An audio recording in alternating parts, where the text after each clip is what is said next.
Most of us were never taught how to think about money. We were taught how to survive with it. So money became a source of pressure, not possibility. A reminder of what we owe, not what we can create. If you've lived most of your life in survival mode, your brain has paired money with fear, vigilance, and sacrifice. That's not a personal flaw.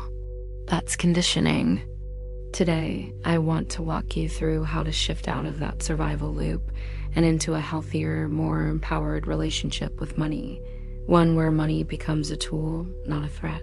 1. Naming the survival loop. When money is tied to survival, every dollar already has a destination. Housing, bills, food, transportation, emergencies. The just-in-case fund that never feels full. And because survival takes so much energy, pleasure becomes a pressure valve, a reward for exhaustion, a momentary escape from the grind. This creates a loop. Work equals pay bills equals recover and repeat.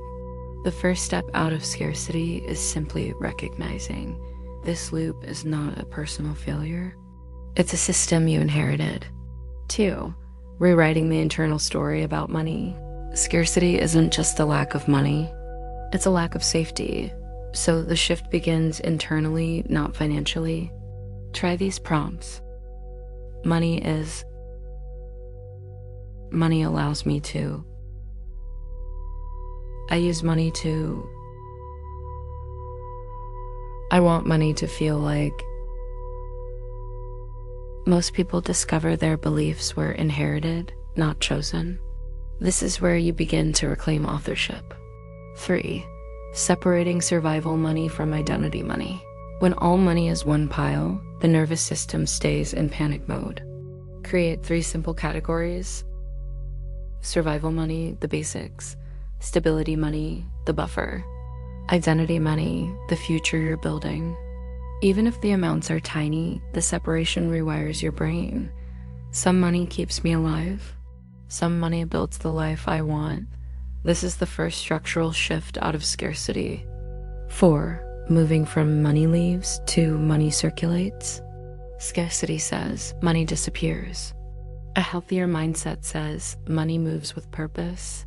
When you pay a bill, you're not losing money. You're exchanging it for warmth, safety, mobility, nourishment, connection. This reframing reduces the emotional sting and increases your sense of agency. 5. Decoupling pleasure from exhaustion. Scarcity teaches, I must suffer to deserve joy. But pleasure is not a reward.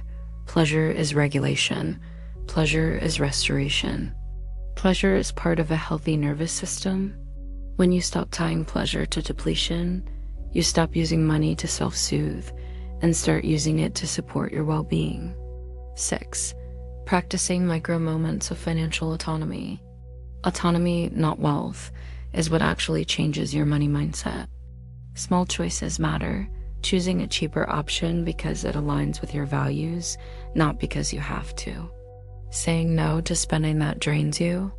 Saying yes to spending that supports your future identity. Creating a tiny joy fund, even if it's $5 a month. These micro moments teach your brain, I have influence, I have choice, I have agency. 7. Building a future identity that money can flow into. Survival identity says, I just need to get through this month. Expansion identity says, I'm building a life that supports me. Money flows differently depending on who you believe you are. So ask yourself, who am I becoming? What kind of life am I building? How does money support that version of me? When your identity expands, your money story has to expand with it. 8.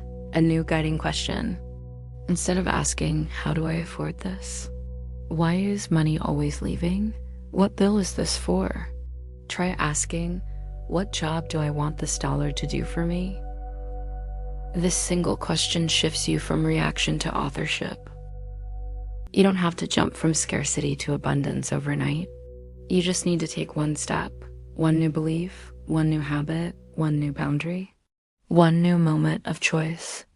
Money becomes a tool the moment you stop using it to survive your life and start using it to build your life.